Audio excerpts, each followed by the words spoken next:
Halo semua, di video kali ini aku akan melanjutkan review buku dari buku Bishop Dweck, yaitu adalah Mereka yang Mengabaikan. Dan hari ini aku akan membahas dari chapter ke-7 yang bicara topiknya itu adalah 6 manifestasi dari sikap tidak setia. Nah, kita harus belajar bahwa manifestasi itu adalah menunjukkan. Jadi, di video kali ini, di chapter ini, bicara tentang apa aja sih yang dipertunjukkan oleh orang-orang yang tidak setia di dalam hidup kita gitu, bahkan bisa juga diri kita sendiri. Jadi Bishop Dweck berkata bahwa orang-orang menunjukkan sikap tidak setia itu dengan berbagai macam cara. Jadi untuk menjadi orang yang tidak setia somehow bukan cuma satu cara, bukan hanya cuma tidak setia yang setia aja, no, tapi ternyata ada beberapa sikap hati atau sikap-sikap. Ternyata ada ciri-ciri yang membuat kita tuh dapat menjadi orang yang tidak setia. Jadi that's why sangat penting buat hari ini kita belajar apa aja sih sikap-sikap hati yang akhirnya membuat kita tuh menjadi orang yang tidak setia gitu ya. Nah, kita harus belajar bahwa kesetiaan dan ketidaksetiaan itu bukan sebuah hal yang dapat dilihat tanda kutip terang-terangan, bukan sesuatu yang seperti simbol yang terlihat, bukan sesuatu yang sepertinya langsung kelihatan gitu, tapi itu adalah sesuatu yang nggak terlihat karena itu ada di dalam hati setiap kita. Itu adalah sikap hati, itu adalah sikap di dalam hidup setiap kita gitu ya, respon hati. That's why penting buat hari ini kita belajar apa aja sih gejala-gejala dalam tanda kutip ketika kita tuh mau menjadi orang yang tidak setia. Gejala-gejala ini yang harus kita pelajari, seperti ketika kita mau mencari sebuah penyakit di dalam tubuh ataupun yang ada di dalam hidup kita gitu ya. Untuk mencari penyakit, kita mau cara yang terbaik adalah melihat dari gejala-gejalanya.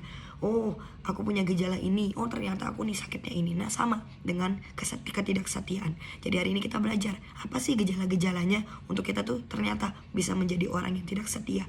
Nah, yang pertama adalah memiliki sikap tidak taat. Lalu ada yang namanya mencemooh, terus juga ada yang namanya sikap kaku, terus juga orang yang berbohong, terus juga orang yang suka menceritakan kisah yang bohong, terus juga ada yang terakhir adalah sikap yang kasar. Nah, aku akan bahas beberapa poin dan yang aku akan bahas adalah sikap tidak taat. Nah, sikap tidak taat ini adalah pertanda atau gejala yang penting di dalam hidup kita. Ini sikap tidak taat ini sepertinya sederhana, apalagi kalau hanya ketaatan-ketaatan kecil. Tapi seperti bukunya ya, mengabaikan itu berbahaya.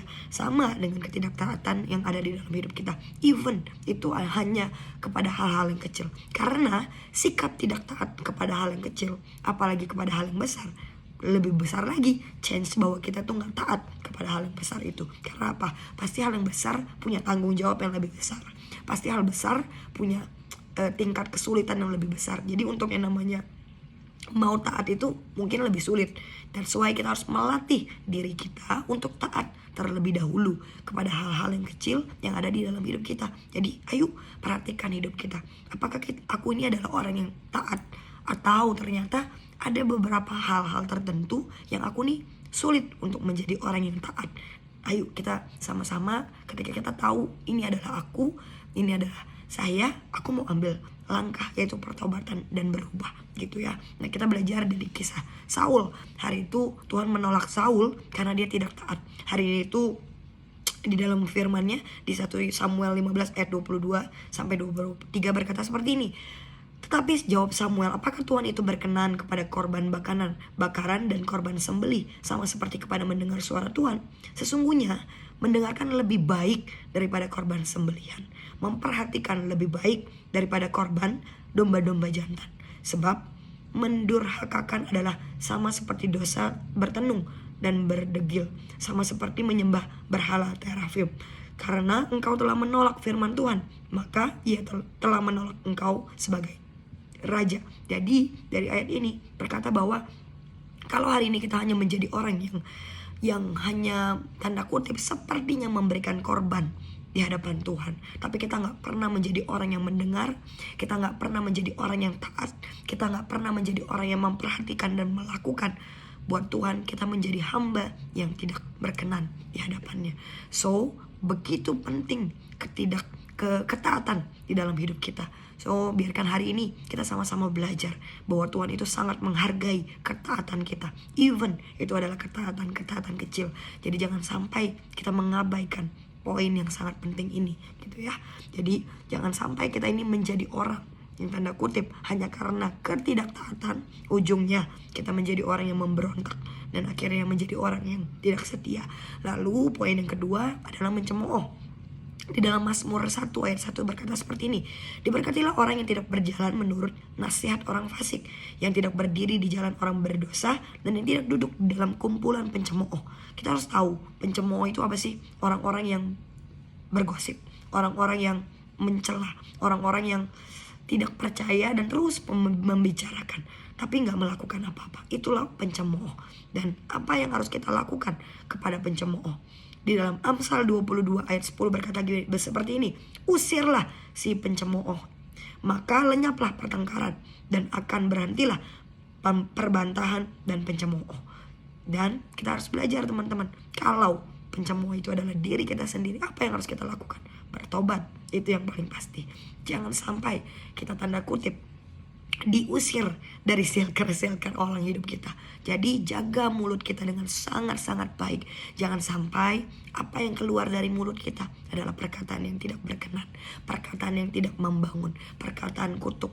Tapi biarlah mulut, apa yang keluar dari mulut kita itu adalah berkat, itu adalah perkataan yang memiliki kehidupan, itu adalah perkataan yang memberkati begitu banyak orang. Biarkan itu yang keluar dari mulut kita. Jadi bukan hanya sekedar jangan sampai kita nggak duduk dengan pencemooh, tapi kita harus make sure benar-benar jangan sampai kita ini menjadi si pencemooh itu. Jadi pakai mulut kita dengan sungguh untuk yang namanya menginjil, bersaksi, dan mengajar, bukan yang namanya menjadi pencemooh. Dan yang terakhir adalah sikap kaku. Ternyata sikap kaku bukan, kita nggak bisa membiarkan tanda kutip kepribadian itu menjadi sebuah alasan dan akhirnya kita berkata, oh memang saya ini seperti ini, oh memang aku ini begini. Somehow itu adalah sikap kaku. Jadi orang yang kaku itu somehow memiliki kekerasan kepala. Jadi dia itu merasa, oh ini memang saya, harusnya Anda menerima saya apa adanya. Itu bisa dibilang itu adalah sikap yang kaku. Dan ujungnya itu adalah orang yang gak mau mendengar. Itu adalah orang yang tidak mau setia di dalam hidup kita. Karena apa? Dia gak mau mendengar, dia gak mau berubah. That's why kalau misalnya hari ini kita adalah orang yang kaku, ayo melakukan lebih, mau diubahkan, mau untuk yang namanya memiliki kerendahan hati. Aku mau berubah, aku mau diubahkan dari sikap kaku yang ada dalam hidup kita.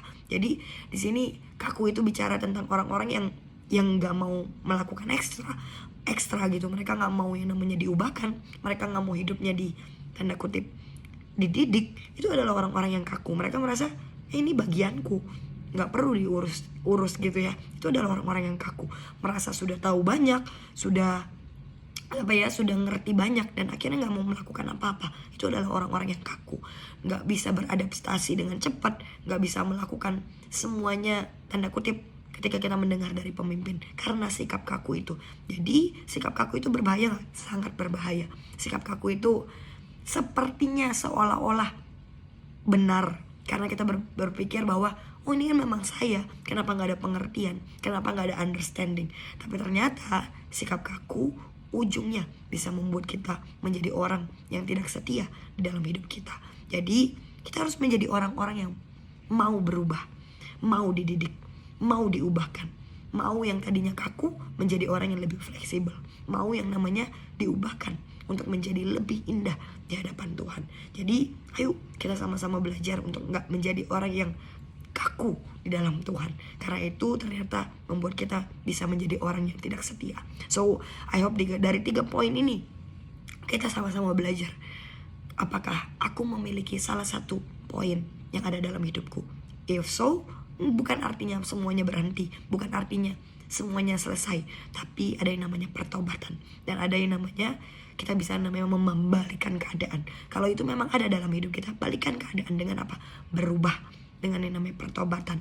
Datang ke kaki Tuhan, bertobat, dan mau diubahkan, mau dididik menjadi orang yang tidak lagi sama, menjadi orang yang tidak lagi mencemooh, menjadi orang yang penuh dengan kesetiaan dan ketaatan, menjadi orang yang fleksibel, bukan lagi menjadi orang yang kaku, gak mau dididik, gak mau mendengar gitu.